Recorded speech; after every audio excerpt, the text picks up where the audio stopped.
माँ की आत्मा, एक भावुक कहानी। आज कुछ ज़्यादा ही देर हो गई। वैसे तो वो महिला हर रोज़ 8:30 बजे तक आ जाती है। आज 9:30 बजने को आए, फिर भी नहीं आई। बिना उसके आए दुकान भी तो नहीं बंद कर सकता। उसे वचन जो दिया है। क्या नाम था उसका?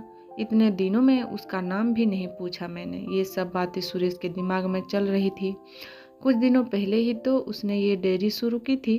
उसकी ये सब ज़्यादा बड़ी नहीं थी, जिसमें वो दूध और बाकी मिल्क प्रोडक्ट्स रखता था। उद्घाटन के दिन ही पहली ग्राहक बन एक महिला उसके सब पर आई थी। उसकी गोद में एक छोटा सा लेकिन बहुत ही प्यारा बच्चा था। उसने एक दूध की बोतल ली और सुरेश से बोली, भैया अभी मेरे पास सिर्फ 10 रुपए है, बाकी के आपको कल दूँ तो चलेगा? सुरेश ने एक बार उसकी तरफ देखा। गरीब थी बेचारी, गले में मंगलसूत्र नहीं, माथे पर सिंदूर नहीं। शायद पति मर गया होगा बेचारी का। सुरेश ने अंदाजा लगाया। पुरानी मैली साड़ी को कई जगह रफू किया हुआ था, माथे से पसीने की बूंदें बह रही थी।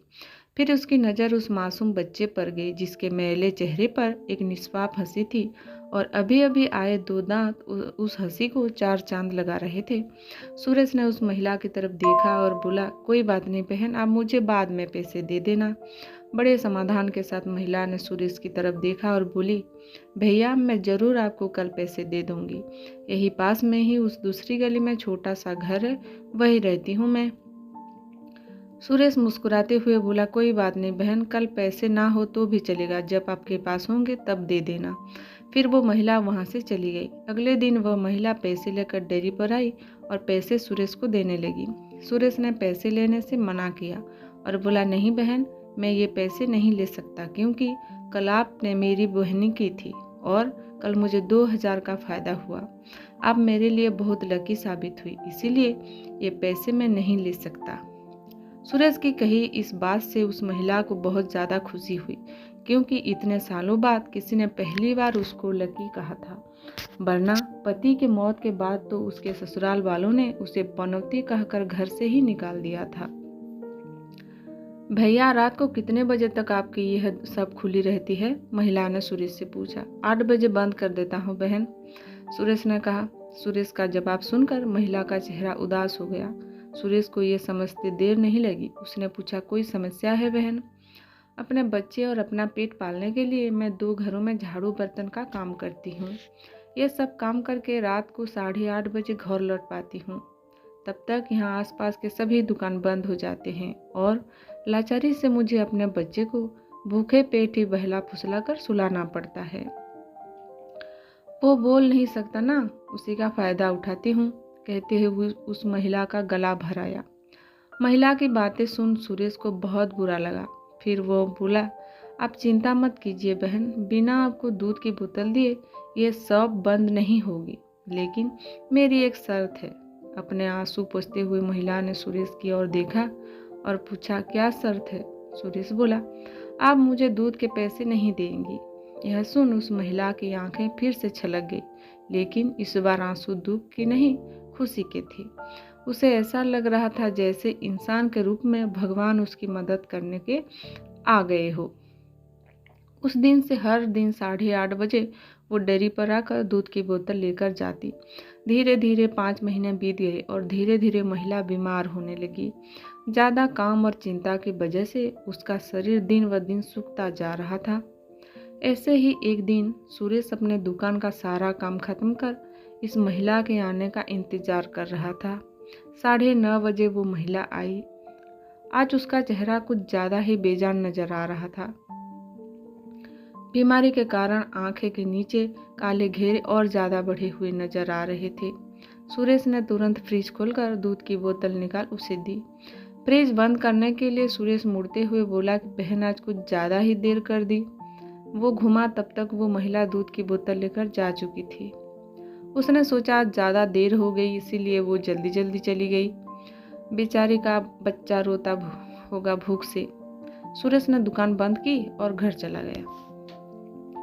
अगले दिन ठीक 8 बजे वो महिला सब पर आई और आकर बिना कुछ बोले खड़ी हो गई। हमेशा की तरह सुरेश ने उसे दूध की बोतल दी। कोई चीज़ नीचे गिरी तो उसे उठाने के लिए सुरेश नीचे झुका।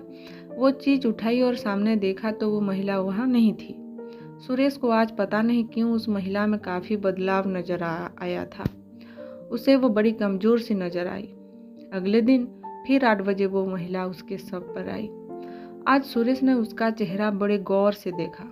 उसका चेहरा सफ़ेद पड़ चुका था, मानो उसके चेहरे का तेज कब का जा चुका हो। उसने सोचा, बेचारी गरीब महिला करे भी तो क्या, ना किसी का सहारा, ना अच्छी आमदनी, जरूर पैसों की कमी की वजह से बीमार होते हुए भी दवाई नहीं कराई होगी। सुरेश जल्दी से अपनी शॉप बंद कर अपने घर गया। घर जाकर उसने ये सारी बात अपनी पत्नी को बताई।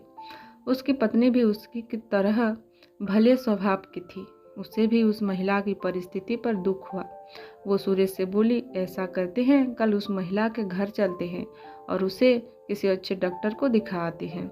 सुरेश को अपनी पत्नी की बात सुन उस पर गर्व हुआ, क्योंकि उसके विचार भी उसी की तरह दूसरों के प्रति परोपकार के थे। अगले दिन सुबह दोनों उस महिला के घर जाने का रवाना हुए। सुरेश को उसका पता ठीक से याद था। जब वे उस छोटी सी गली में पहुंचे तब वहाँ एक छोटा सा मकान था, जिसके आसपास दूर दूर तक और किसी का घर नहीं था। जैसे जैसे वे उस मकान की तरफ बढ़ते जा रहे थे, वहाँ एक बदबू तेज होती जा रही थी। दोनों उस मकान तक पहुँचे और दरवाज़ा खटखटाया ही था कि वो खुल गया और वो बदबू असहनीय रूप से बढ़ गई। फिर वे दोनों अपने नाक पर कपड़ा रख उस अंधेरे मकान में घुसे, जहाँ बच्चे के खेलने की आवाज़ आ रही थी। सुरेश ने किसी तरह स्विच ढूंढकर मकान की लाइट जलाई और सामने जो दृश्य दोनों ने देखा, वो देखकर दोनों की आंखें फटी की फटी रह गई। उस कमरे में उस मासूम बच्चे की मां मरी हुई पड़ी थी। उसे देखकर लग रहा था कि वो 3-4 दिन पहले ही अपना देह त्याग चुकी थी है, क्योंकि धीरे धीरे उसका शरीर सड़ने लगा था। निर्जीव पड़े उस शरीर की आंखें देखकर लग रहा था जैसे रो रो कर सूख चुकी हो। निर्जीव होते हुए भी उस महिला की दोनों आंखें अपने बेटे को ही देख रही थी। उसका बच्चा भी अपनी माँ की आंखें में देखकर खेल रहा था, जैसे उसे लग रहा हो कि माँ उसके साथ खेल रही है और उसका पूरा ध्यान उसी पर है। वहीं पास में ही दूध की 3-4 खाली बोतलें पड़ी हुई थी। यह दृश्य देखकर सुरेश और उसकी बीवी दोनों अचंभित रह गए। दोनों के रोंगटे खड़े हो गए। सुरेश को अभी भी विश्वास नहीं हो रहा था कि एक मरी हुई माँ अपने बच्चे के लिए उसके पास से दूध लेकर जाती थी। सुरेश ने और उसकी बीवी ने उस महिला का विधिवत अंतिम संस्कार किया और उस बच्चे को सुरेश ने अपने बीवी के हाथों में रखा। उसने भी उस बच्चे को बड़े प्यार से लिया और दोनों ने उस बच्चे को गोद ले लिया। सुरेश को अपनी पूरी जिंदगी यह ध्यान रहा कि उस बच्चे की माँ अभी भी उसके साथ है और उस पर नज़र रखे हुए हैं। तो दोस्तों, आज की कहानी कैसी लगी कमेंट करके ज़रूर बताएं और आगे भी इसी तरह अच्छा कहानी सुनने के लिए चैनल को सब्सक्राइब करें और कहानी पसंद आई हो तो एक लाइक, कमेंट और शेयर करना ना भूलें। Thank you.